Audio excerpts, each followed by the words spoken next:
And I don't want to cause any controversy, so I won't say no names.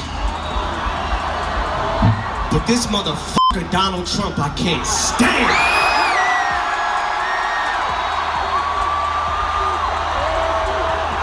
So, before we get into this next song, Reid, we would like to request something of you.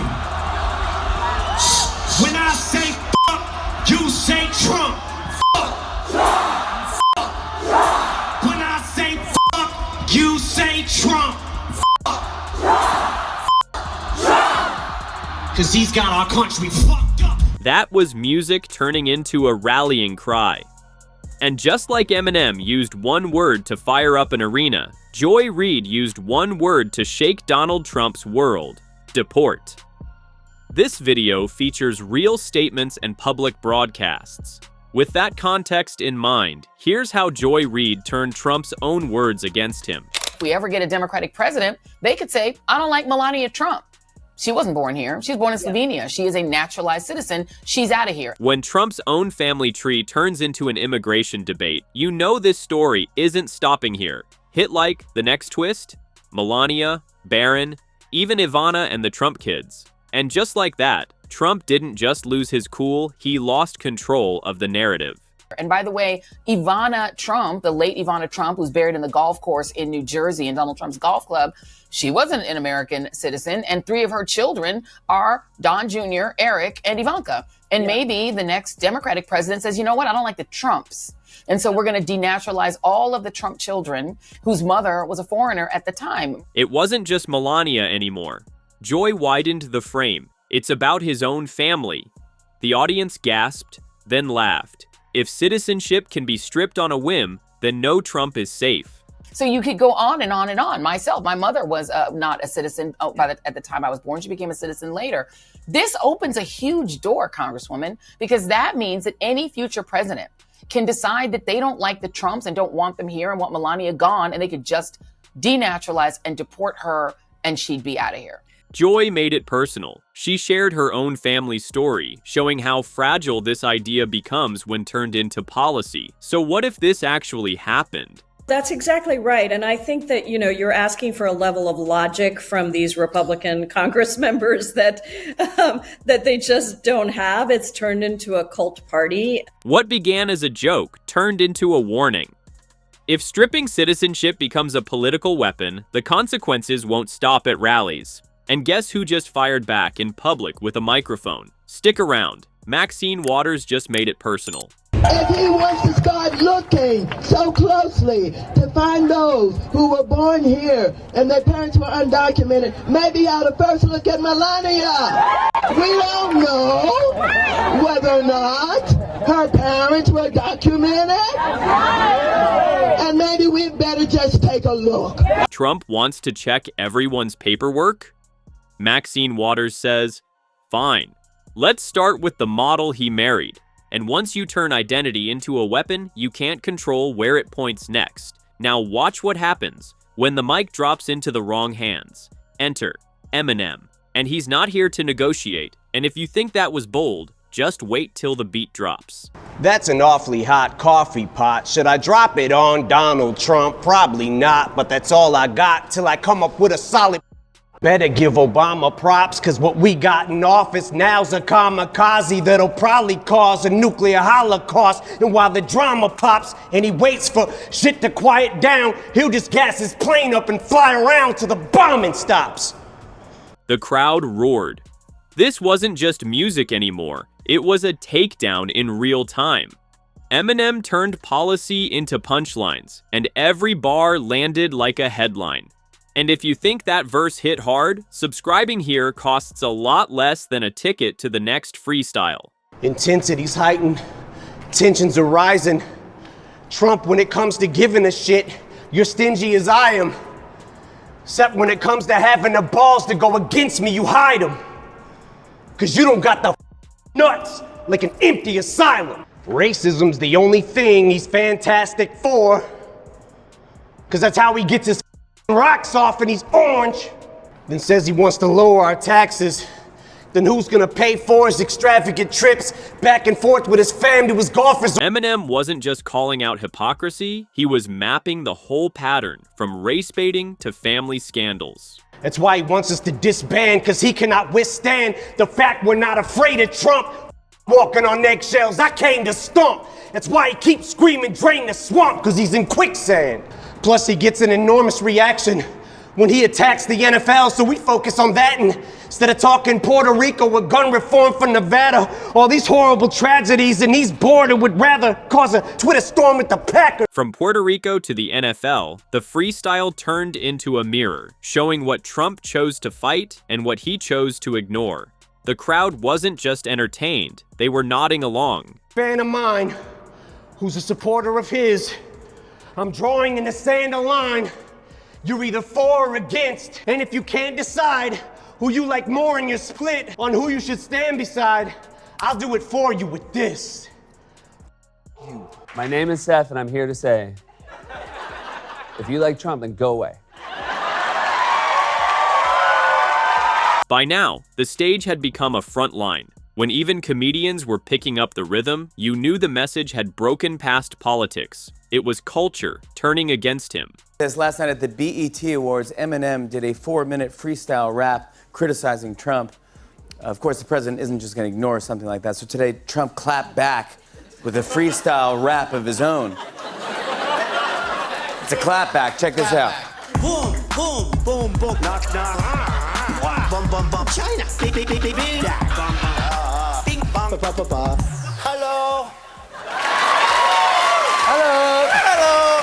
Hello. I mean, Trump was mad. Was he really? Trump was mad, but he was also a little confused. Today, he told people to boycott the Eminem store. And you go, no, that's good. Reese's Pieces are the best.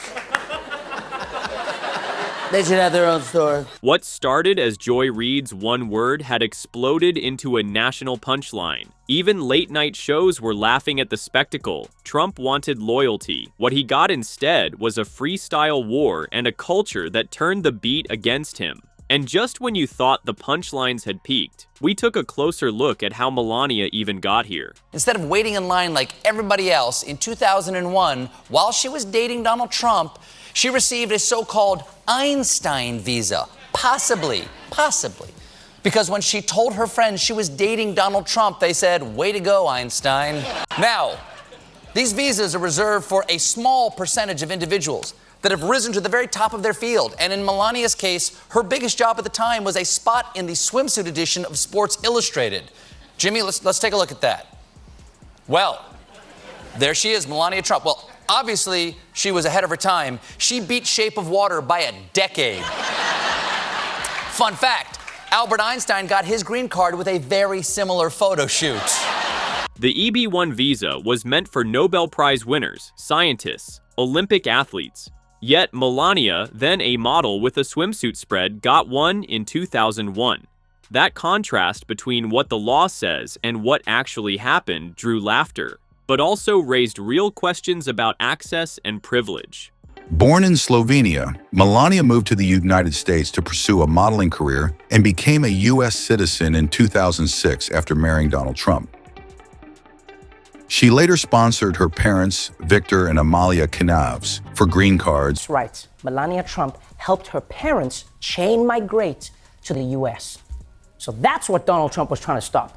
He was trying to turn his in-laws into outlaws. Yeah, which is super hardcore. On one side, the president attacked chain migration. On the other hand, late-night hosts reminded everyone how his own family benefited from it. This week, it got even worse when Melania liked a tweet calling Trump a hypocrite on his immigration policies titled, "How exactly did Melania Trump get an Einstein visa?" Yes, Melania may be questioning her own citizenship. Relations between her and Donald have gotten so bad, she's hoping ICE will intervene. First off, your husband is being sued by porn star Stormy Daniels, who claims she had an affair with him and then he paid her $130,000 in hush money. What's your reaction? Stephen, I told you before, I don't care about this woman's slimy manholes. My Donald is as loyal as the golden retriever he buys his hair from. Here, Colbert didn't invent a scandal, he connected the dots. Melania's own online activity became part of the story, feeding the sense of hypocrisy around Trump's stance on immigration. Your husband has a long history of opposing immigration, both legal and illegal, yet he hires immigrants to work at his hotels, and he's married to immigrants. Well, you know what they say, immigrants, we do the jobs Americans don't want. But isn't it, don't you think in any way that it's hypocritical that his wife got to stay in the country with an EB-1 visa, the so-called Einstein visa? Not at all, Stephen. I know physics. E equals mc squared. Light travels at 186,000 miles per second. It's always 420 somewhere. What? Wait a second. I thought the visa you received was for modeling. Oh, no. My extraordinary ability is staying married to Donald Trump. I'm staying as long as I can. By letting Colbert lead the charge, the contradictions became impossible to miss. It wasn't narrator commentary, it was Trump's record, Melania's history, and late-night television holding them up side by side. We have a crime problem, a violent crime problem, in many American cities. Some of these crimes are being committed by illegal immigrants, but not all of them, and I don't care whether it's an illegal immigrant, or a lawful immigrant, or a citizen, or somebody whose ancestors came over on the Mayflower. I want violent criminals put away to keep our cities safe.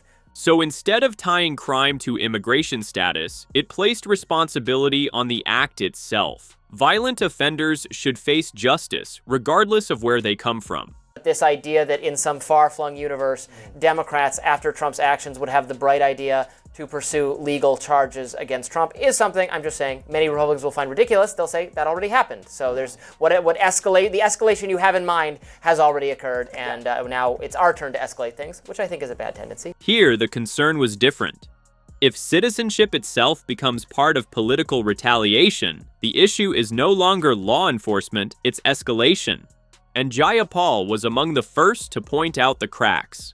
Immigrants who once believed Trump's promise that he would only target the worst of the worst were now realizing those words didn't match reality. Even though they are a cult party, the American people are not. And even, people who voted for Trump, as you pointed out, with the Venezuelans, with the Cubans, immigrants who voted for Trump and thought that he was just talking about the worst of the worst, right? Because that's what he said. Remember, the worst of the worst. That's what he was going to go after. They are realizing that he lied.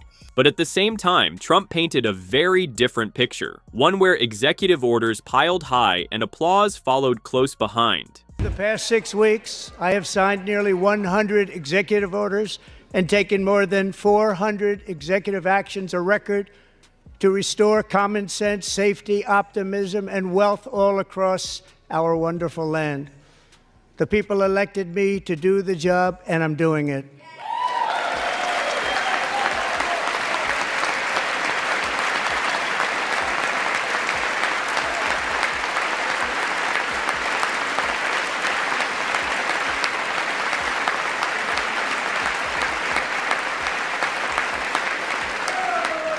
In fact, it has been stated by many that the first month of our presidency, it's our presidency, is the most successful in the history of our nation.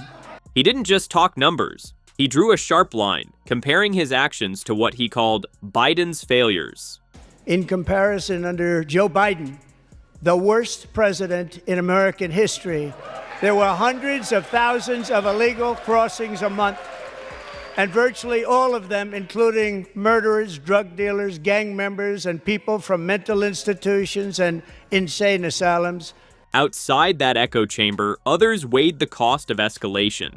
In terms of the going after the Trump family, I get it, and you'll probably think this is ridiculous, but it is the view of millions of conservatives that the going after the Trump family thing has already happened, right? That Trump has been pursued legally in a variety of municipalities for a variety of things. Mostly crimes, I would say. Some of which I think are the argument that their crimes is stronger.